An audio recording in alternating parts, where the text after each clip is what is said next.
అజాగ్రత్తతో వాహనాలు నడిపి ప్రాణాలు తీసుకోవద్దని, రోడ్డు భద్రత అన్నింటికంటే ముఖ్యమని డీజీపీ శివధర్రెడ్డి అన్నారు. ములుగు జిల్లా వెంకటాపూర్ మండలంలో అరైవ్ అలైవ్ కార్యక్రమంలో పాల్గొన్నారు. రోడ్డు భద్రత అందరి బాధ్యత అని గ్రామస్తులతో ప్రతిజ్ఞ చేయించారు.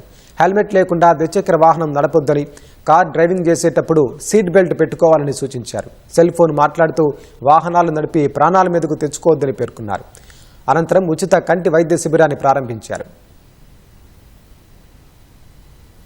యాక్సిడెంట్ కాదు, మన మీద మనకు చాలా పెద్ద ఓవర్ కాన్ఫిడెన్స్ ఉంటుంది, అతి విశ్వాసం, భ్రమలు ఉంటాయి మనకు మన డ్రైవింగ్ సామర్థ్యం మీద. కానీ చిన్న ఒక సెకండ్ కదా, సెకండ్లో 10వ వంతులో మనకు యాక్సిడెంట్ అయిపోతుంది. కాబట్టి మీ కుటుంబం, మీ మీద ఆధారపడ్డ కుటుంబం మంచిగా ఉండాలన్నా కానీ, మిమ్మల్ని ఎంతో ఆశతో పెంచిన మీ తల్లిదండ్రులు వాళ్ళ కళలు నిజం చేయాలన్నా కానీ కొంచెం స్లోగా పోతే తప్పేం లేదు. డిఫెన్సివ్ డ్రైవింగ్ పాటిస్తే తప్పేం లేదు. 2 వీలర్ ఉన్న వాళ్ళు ఎంబడి పోయి 2 హెల్మెట్ కొనుక్కోవాలి. మీరు ₹1,00,000 పెట్టి 2 వీలర్ కొనుక్కుంటారు, ఒక ₹1,000 ₹2,000 పెట్టి 2 హెల్మెట్ కొనుక్కోలేరా? ఒకటి.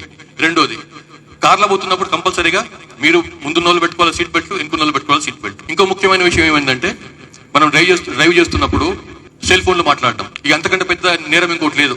చిన్న విషయాలు నేను చెప్పేదాన్ని కూడా ఏది, మీరు ఎంత స్పీడ్లో పోయినా కానీ మీరు కవర్ చేసుకునేది 10 నిమిషాలు మాత్రమే. ఆ 10 నిమిషాలు కవర్ చేసుకోవడానికి చెప్పి మీరు స్పీడ్లో పోయేసి యాక్సిడెంట్ చేసుకుంటే అది ఆత్మహత్య చేసుకున్నట్టే, తప్పు మీదే.